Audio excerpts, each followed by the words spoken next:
Madam Speaker, Vice President Biden, members of Congress, and the American people. When I spoke here last winter, this nation was facing the worst economic crisis since the Great Depression. We were losing an average of 700,000 jobs per month.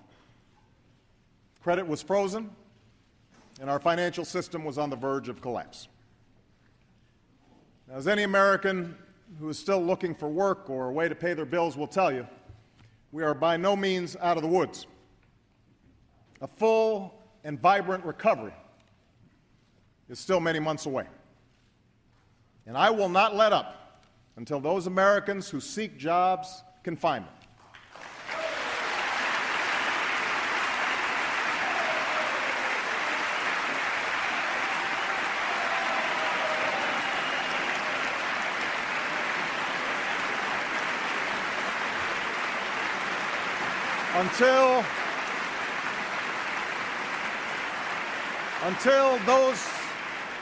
Until those businesses that seek capital and credit can thrive, until all responsible homeowners can stay in their homes. That is our ultimate goal. But thanks to the bold and decisive action we've taken since January, I can stand here with confidence and say that we have pulled this economy back from the brink.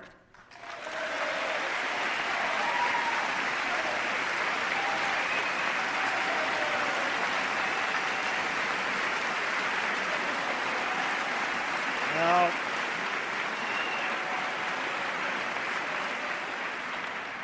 I want to thank the members of this body for your efforts and your support in these last several months, and especially those who've taken the difficult votes that have put us on the path to recovery.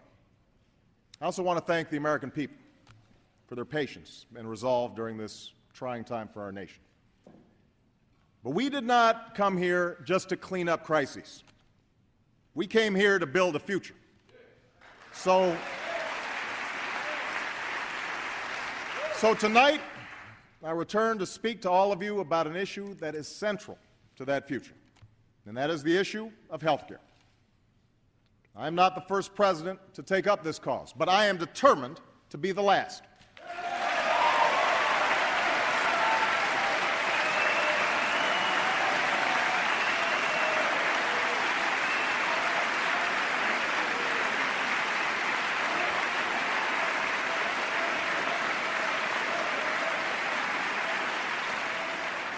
It has now been nearly a century since Theodore Roosevelt first called for health care reform. And ever since, nearly every president and Congress, whether Democrat or Republican, has attempted to meet this challenge in some way. A bill for comprehensive health reform was first introduced by John Dingell Sr. in 1943. 65 years later, his son continues to introduce that same bill at the beginning of each session.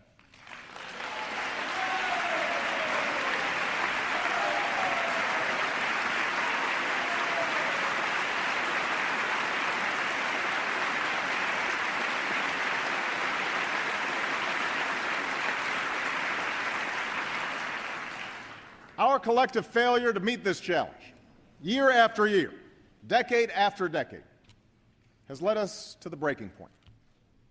Everyone understands the extraordinary hardships that are placed on the uninsured, who live every day just one accident or illness away from bankruptcy. These are not primarily people on welfare. These are middle-class Americans. Some can't get insurance on the job. Others are self-employed and can't afford it, since buying insurance on your own costs you 3 times as much as the coverage you get from your employer. Many other Americans who are willing and able to pay are still denied insurance due to previous illnesses or conditions that insurance companies decide are too risky or too expensive to cover.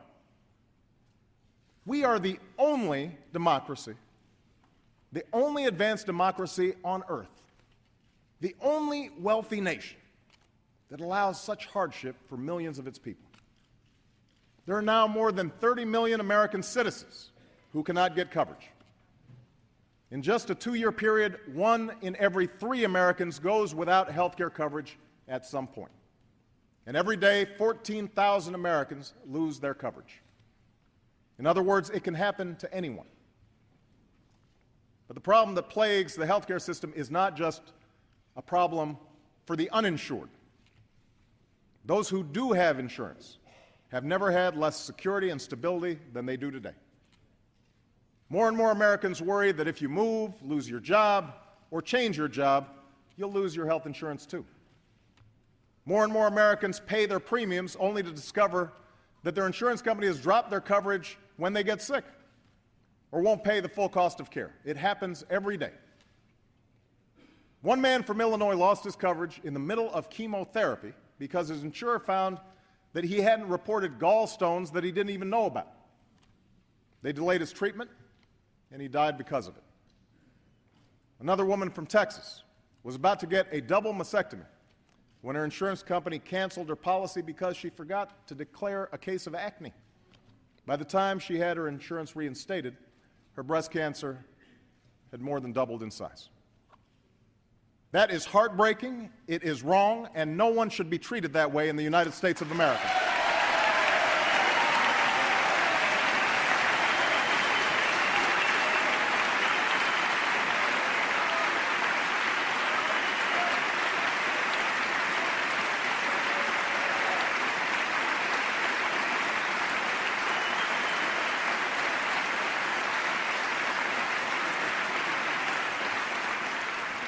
Then there's the problem of rising cost. We spend 1.5 times more per person on health care than any other country, but we aren't any healthier for it. This is one of the reasons that insurance premiums have gone up 3 times faster than wages. It's why so many employers, especially small businesses, are forcing their employees to pay more for insurance or are dropping their coverage entirely. It's why so many aspiring entrepreneurs cannot afford to open a business in the first place, and why American businesses that compete internationally, like our automakers, are at a huge disadvantage. And it's why those of us with health insurance are also paying a hidden and growing tax for those without it, about $1,000 per year, that pays for somebody else's emergency room and charitable care. Finally, our healthcare system is placing an unsustainable burden on taxpayers. When healthcare costs grow at the rate they have, it puts greater pressure on programs like Medicare and Medicaid. If we do nothing to slow these skyrocketing costs, we will eventually be spending more on Medicare and Medicaid than every other government program combined. Put simply, our healthcare problem is our deficit problem. Nothing else even comes close. Nothing else.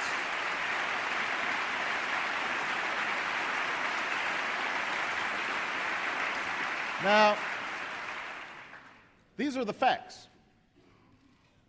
Nobody disputes them.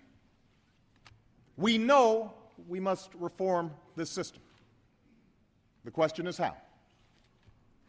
Now, there are those on the left who believe that the only way to fix the system is through a single-payer system like Canada's, where we would severely restrict the private insurance market and have the government provide coverage for everybody.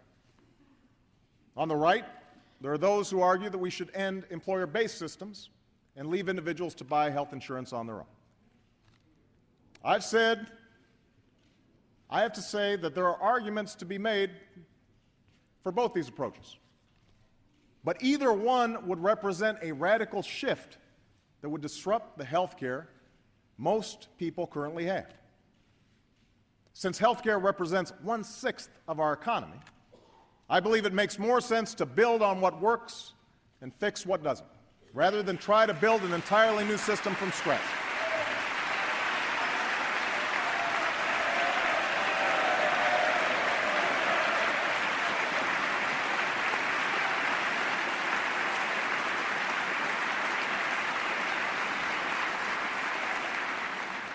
And that is precisely what those of you in Congress have tried to do over the past several months.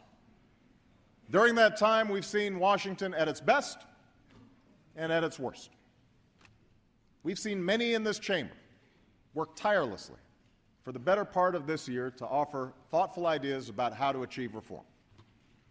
Of the 5 committees asked to develop bills, 4 have completed their work, and the Senate Finance Committee announced today that it will move forward next week. That has never happened before. Our overall efforts have been supported by an unprecedented coalition of doctors and nurses, hospitals, seniors groups, and even drug companies, many of whom opposed reform in the past. And there is agreement in this chamber on about 80% of what needs to be done, putting us closer to the goal of reform than we have ever been. But what we've also seen in these last months is the same partisan spectacle that only hardens the disdain many Americans have towards their own government. Instead of honest debate, we've seen scare tactics. Some have dug into unyielding ideological camps that offer no hope of compromise. Too many have used this as an opportunity to score short-term political points, even if it robs the country of our opportunity to solve a long-term challenge. And out of this blizzard of charges and countercharges, confusion has reigned. Well, the time for bickering is over. The time for games has passed. Now is the season for action. Now is when we must bring the best ideas of both parties together and show the American people that we can still do what we were sent here to do. Now is the time to deliver on health care. Now is the time to deliver on health care. The plan I'm announcing tonight would meet 3 basic goals. It will provide more security and stability to those who have health insurance. It will provide insurance for those who don't. And it will slow the growth of health care costs for our families, our businesses, and our government.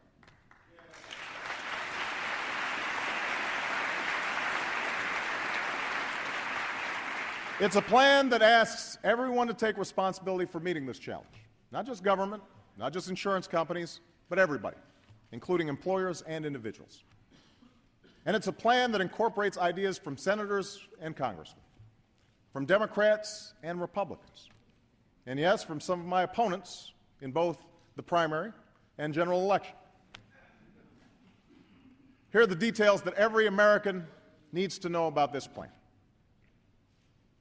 First, if you are among the hundreds of millions of Americans who already have health insurance through your job, or Medicare, or Medicaid, or the VA, nothing in this plan will require you or your employer to change the coverage of the doctor you have.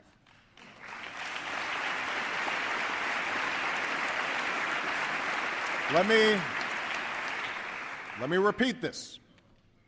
Nothing in our plan requires you to change what you have. What this plan will do is make the insurance you have work better for you. Under this plan, it will be against the law for insurance companies to deny you coverage because of a pre-existing condition.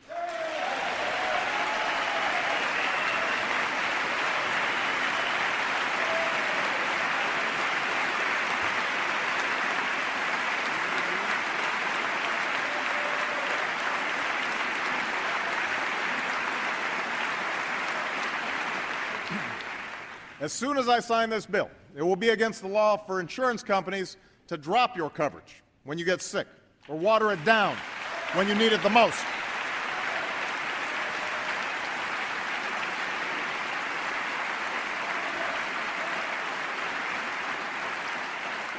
They will no longer be able to place some arbitrary cap on the amount of coverage you can receive in a given year or in a lifetime.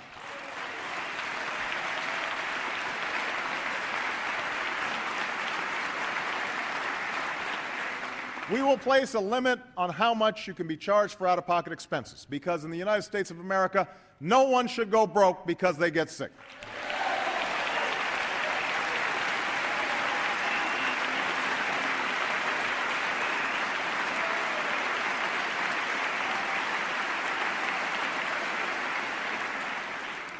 And insurance companies will be required to cover, with no extra charge, routine checkups and preventive care, like mammograms and colonoscopies, because there's no reason we shouldn't be catching diseases like breast cancer and colon cancer before they get worse. That makes sense, it saves money, and it saves lives.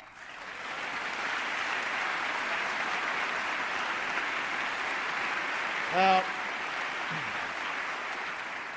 that's what Americans who have health insurance can expect from this plan: more security and more stability. Now, if you're one of the tens of millions of Americans who don't currently have health insurance, the second part of this plan will finally offer you quality, affordable choices. If you lose your job or you change your job, you'll be able to get coverage. If you strike out on your own and start a small business, you'll be able to get coverage. We'll do this by creating a new insurance exchange, a marketplace where individuals and small businesses will be able to shop for health insurance at competitive prices.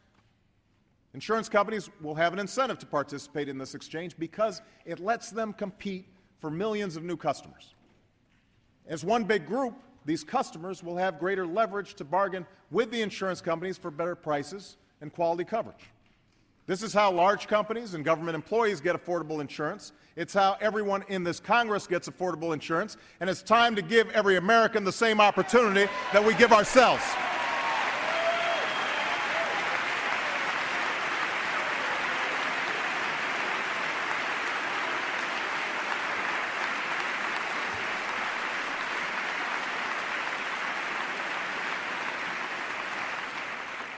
Now, for those individuals and small businesses who still can't afford the lower-priced insurance available in the exchange, we'll provide tax credits, the size of which will be based on your need. And all insurance companies that want access to this new marketplace will have to abide by the consumer protections I already mentioned. This exchange will take effect in 4 years, which will give us time to do it right. In the meantime, for those Americans who can't get insurance today because they have pre-existing medical conditions, we will immediately offer low-cost coverage that will protect you against financial ruin if you become seriously ill. This was a good idea when Senator John McCain proposed it in the campaign. It's a good idea now, and we should all embrace it.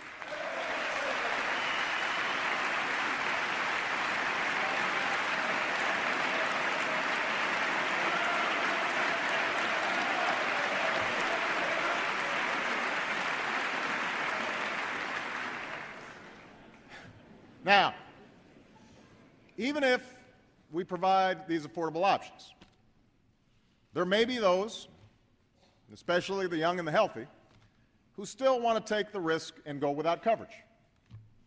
There may still be companies that refuse to do right by their workers by giving them coverage.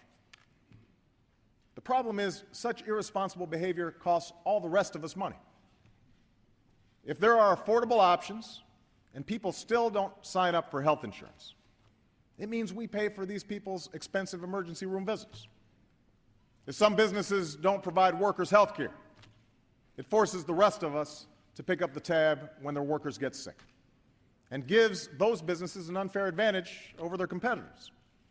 And unless everybody does their part, many of the insurance reforms we seek, especially requiring insurance companies to cover pre-existing conditions, just can't be achieved.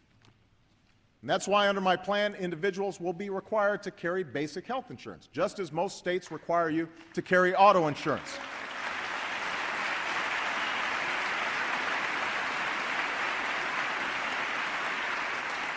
Likewise, businesses will be required to either offer their workers health care or chip in to help cover the cost of their workers. There will be a hardship waiver for those individuals who still can't afford coverage. And 95% of all small businesses, because of their size and narrow profit margin, would be exempt from these requirements. But we can't have large businesses and individuals who can't afford coverage game the system by avoiding responsibility to themselves or their employees. Improving our healthcare system only works if everybody does their part. And while there remains some significant details to be ironed out, I believe a broad consensus exists for the aspects of the plan I just outlined: consumer protections for those with insurance, an exchange that allows individuals and small businesses to purchase affordable coverage, and a requirement that people who can afford insurance get insurance. And I have no doubt that these reforms would greatly benefit Americans from all walks of life, as well as the economy as a whole. Still, given all the misinformation that's been spread over the past few months, I realize that many Americans have grown nervous about reform. So tonight I want to address some of the key controversies that are still out there. Some of people's concerns have grown out of bogus claims spread by those whose only agenda is to kill reform at any cost. The best example is the claim, made not just by radio and cable talk show hosts, but by prominent politicians, that we plan to set up panels of bureaucrats with the power to kill off senior citizens. Now, such a charge would be laughable if it weren't so cynical and irresponsible. It is a lie, plain and simple.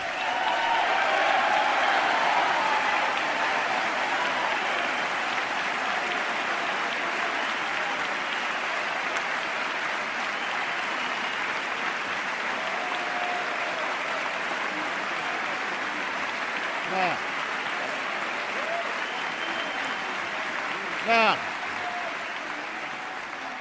there are also those who claim that our reform efforts would ensure illegal immigrants. This, too, is false. The reforms I'm proposing would not apply to those who are here illegally. It's not true. And one more misunderstanding I want to clear up. Under our plan, no federal dollars will be used to fund abortions, and federal conscience laws will remain in place. Now,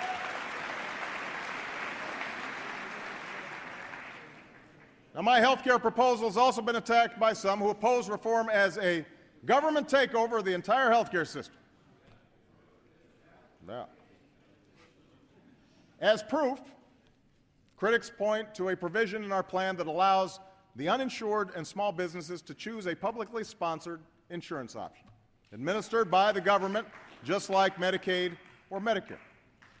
So let me set the record straight here. My guiding principle is, and always has been, that consumers do better when there's choice and competition. That's how the market works.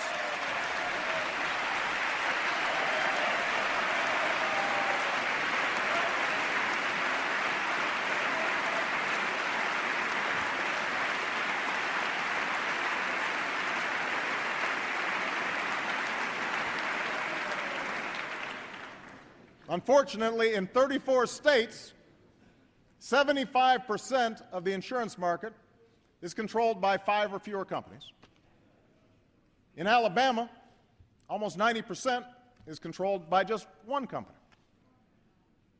And without competition, the price of insurance goes up and quality goes down.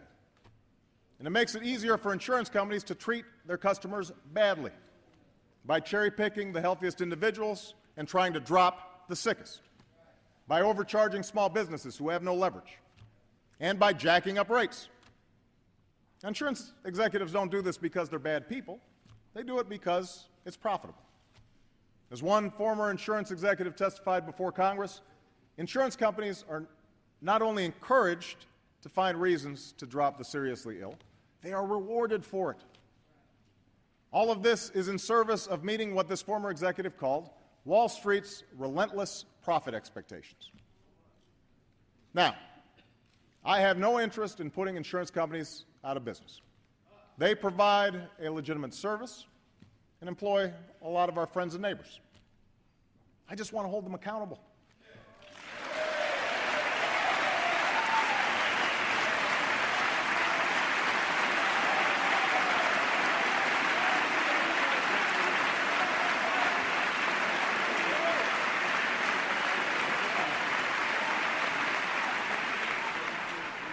And the insurance reforms that I've already mentioned would do just that.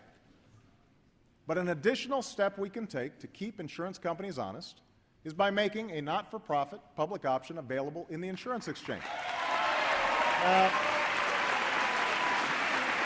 let me be clear.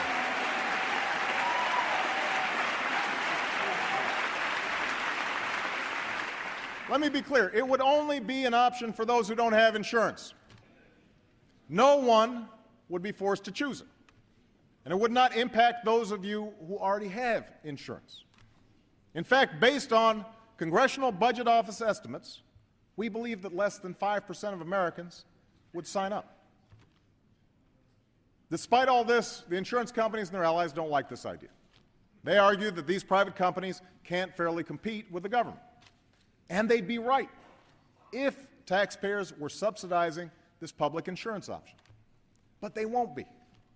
I've insisted that, like any private insurance company, the public insurance option would have to be self-sufficient and rely on the premiums it collects. But by avoiding some of the overhead that gets eaten up at private companies by profits, and excessive administrative costs, and executive salaries, it could provide a good deal for consumers. It would also keep pressure on private insurers to keep their policies affordable and treat their customers better, the same way public colleges and universities provide additional choice and competition to students without in any way inhibiting a vibrant system of private colleges and universities. Now,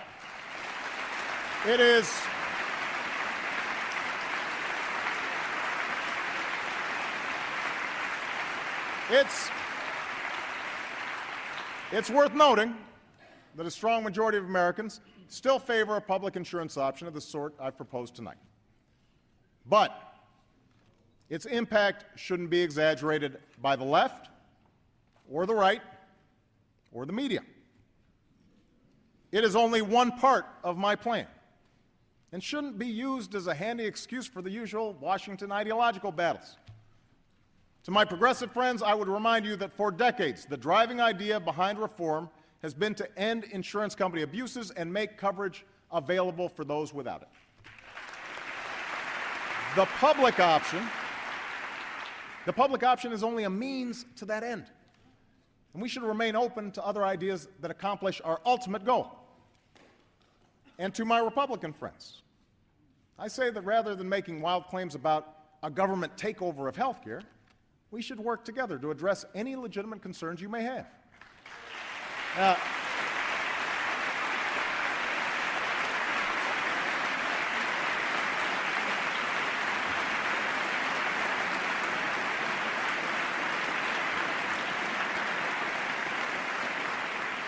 For example, some have suggested that the public option go into effect only in those markets where insurance companies are not providing affordable policies. Others have proposed a co-op or another nonprofit entity to administer the plan. These are all constructive ideas worth exploring. But I will not back down on the basic principle that if Americans can't find affordable coverage, we will provide you with a choice.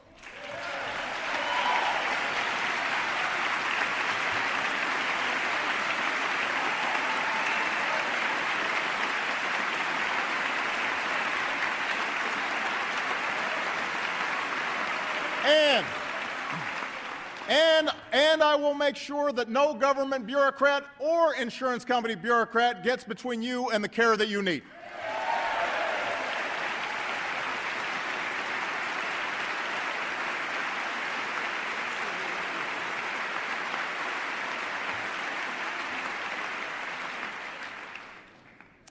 Finally, let me discuss an issue that is a great concern to me, to members of this chamber, and to the public.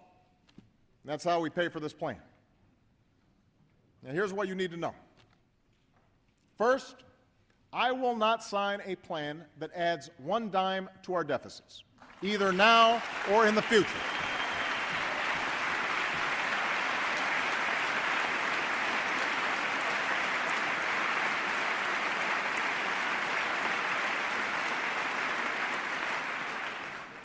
I will not sign it if it adds one dime to the deficit, now or in the future, period. And to prove that I'm serious, there will be a provision in this plan that requires us to come forward with more spending cuts if the savings we promised don't materialize.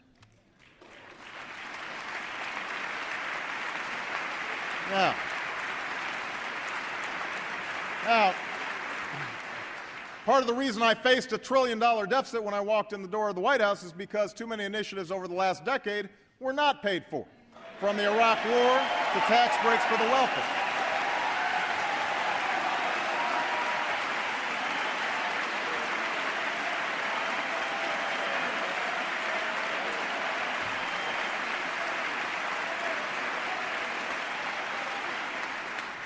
I will not make that same mistake with health care. Second, we've estimated that most of this plan can be paid for by finding savings within the existing health care system, a system that is currently full of waste and abuse. Right now, too much of the hard-earned savings and tax dollars we spend on health care don't make us any healthier. That's not my judgment. It's the judgment of medical professionals across this country. And this is also true when it comes to Medicare and Medicaid. In fact, I want to speak directly to seniors for a moment, because Medicare is another issue that's been subjected to demagoguery and distortion during the course of this debate. More than 4 decades ago, this nation stood up for the principle that after a lifetime of hard work, our seniors should not be left to struggle with a pile of medical bills in their later years. That's how Medicare was born. And it remains a sacred trust that must be passed down from one generation to the next. And that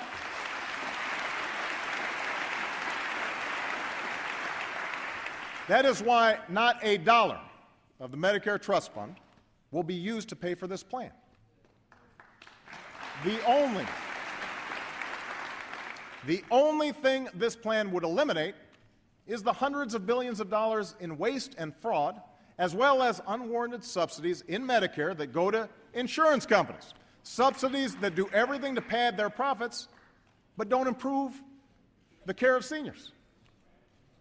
And we will also create an independent commission of doctors and medical experts charged with identifying more waste in the years ahead.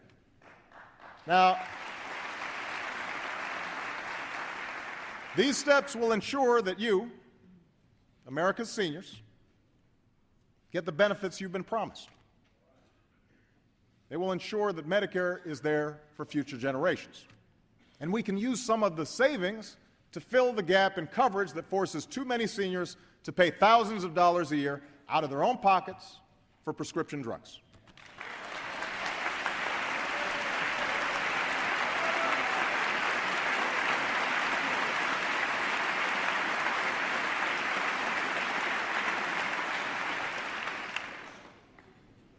That's what this plan will do for you.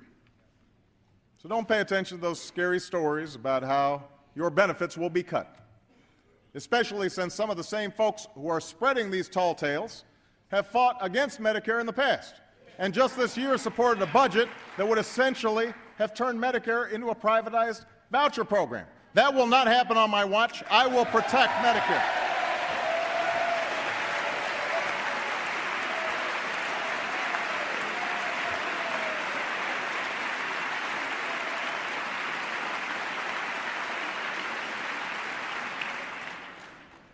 Now, because Medicare is such a big part of the health care system, making the program more efficient can help usher in changes in the way we deliver health care that can reduce costs for everybody.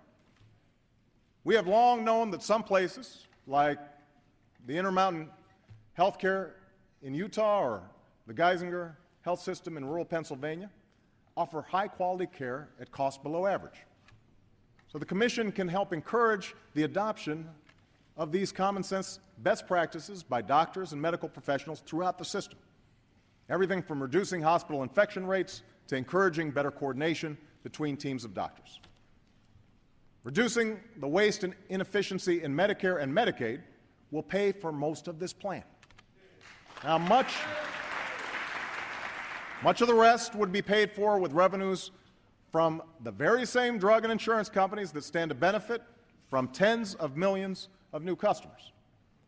And this reform will charge insurance companies a fee for their most expensive policies, which will encourage them to provide greater value for the money, an idea which has the support of Democratic and Republican experts.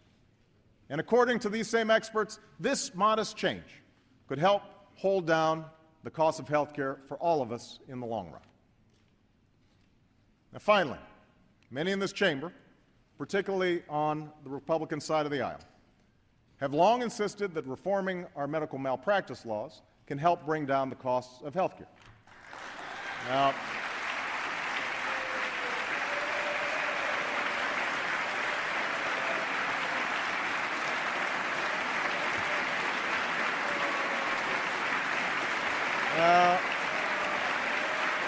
there you go. There you go.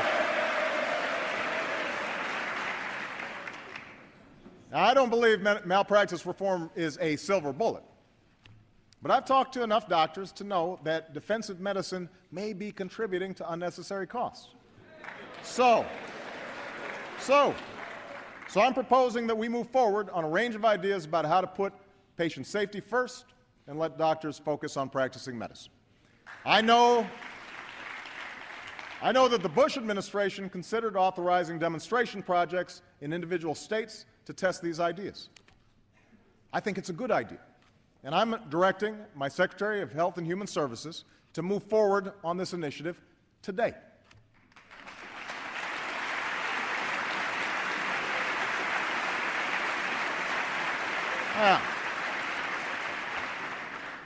Add it all up, and the plan I'm proposing will cost around $900 billion over 10 years. Less than we have spent on the Iraq and Afghanistan wars, and less than the tax cuts for the wealthiest few Americans that Congress passed at the beginning of the previous administration. Now,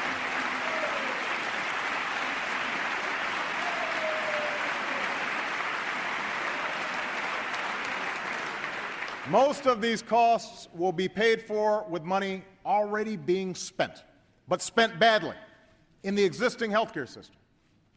The plan will not add to our deficit. The middle class will realize greater security, not higher taxes.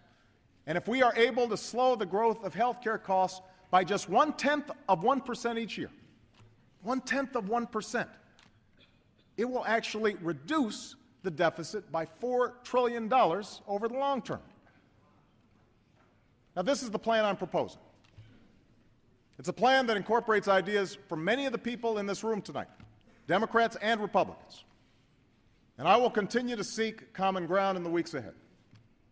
If you come to me with a serious set of proposals, I will be there to listen. My door is always open. But know this: I will not waste time with those who have made the calculation that it's better politics to kill this plan than to improve it.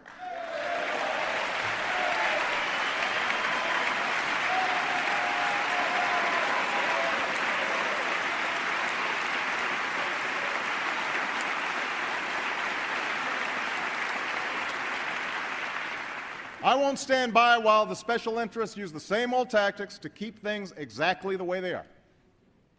If you misrepresent what's in this plan, we will call you out. And I will not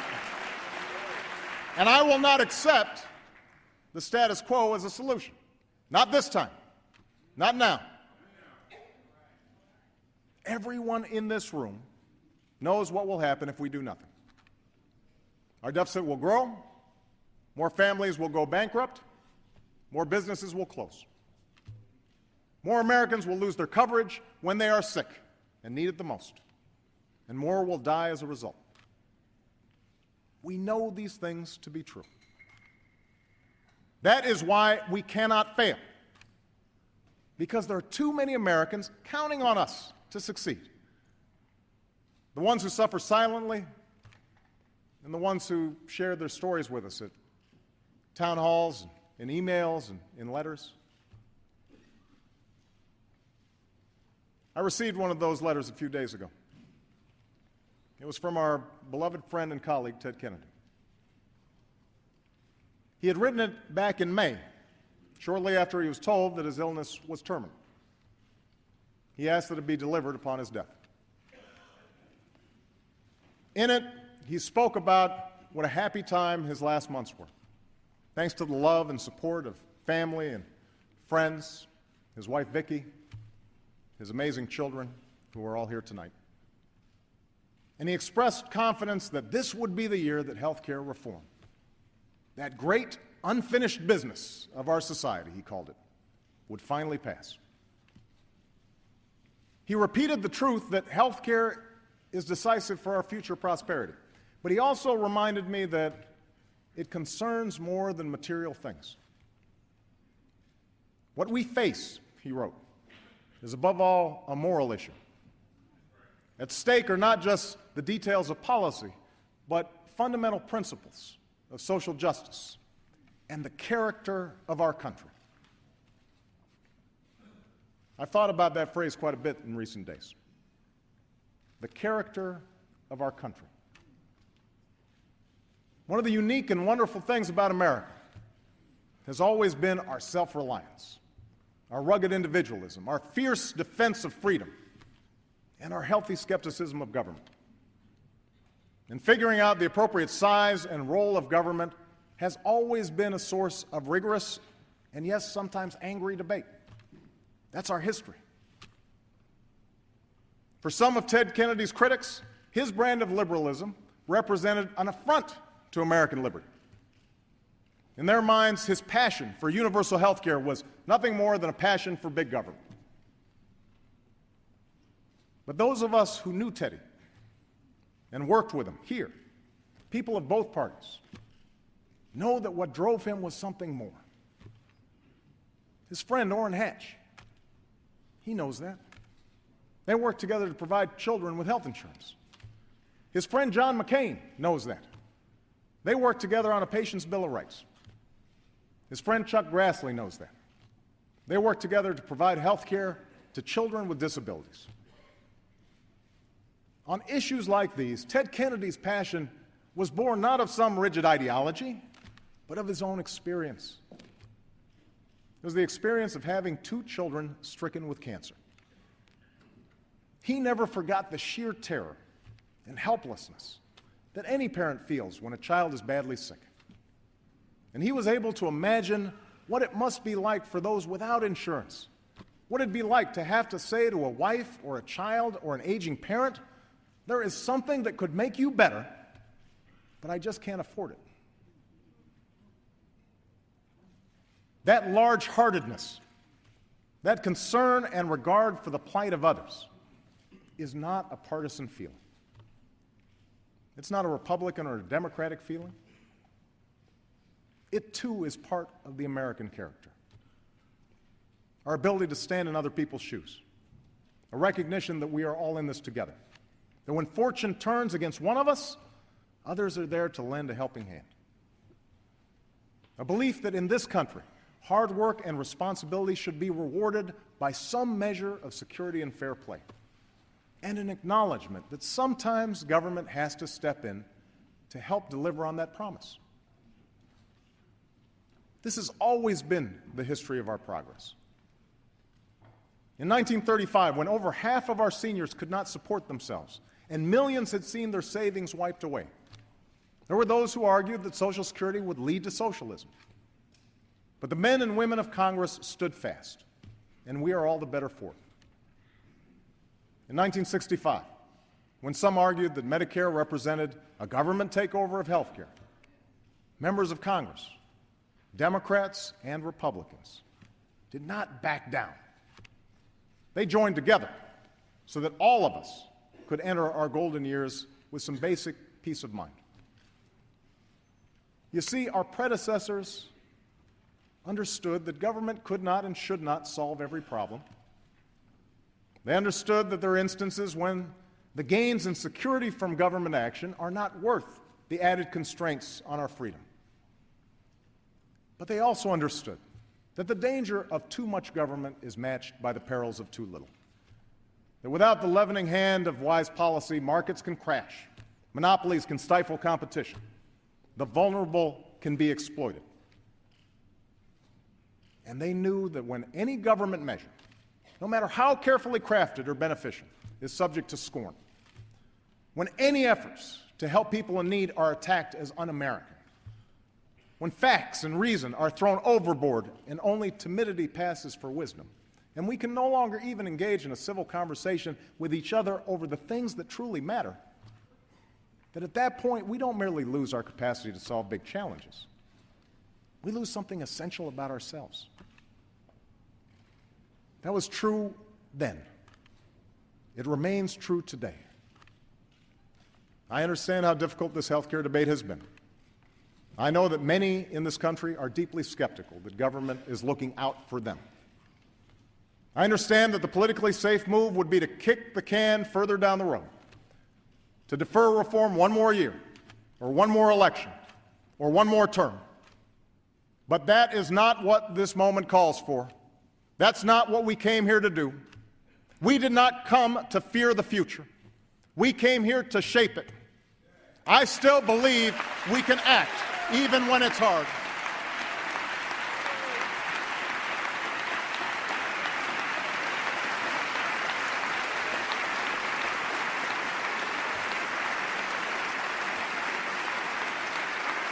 I still believe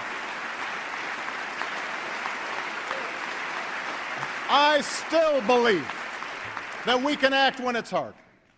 I still believe we can replace acrimony with civility and gridlock with progress. I still believe we can do great things, and that here and now we will meet history's test, because that's who we are. That is our calling. That is our character. Thank you. God bless you, and may God bless the United States of America. Thank you.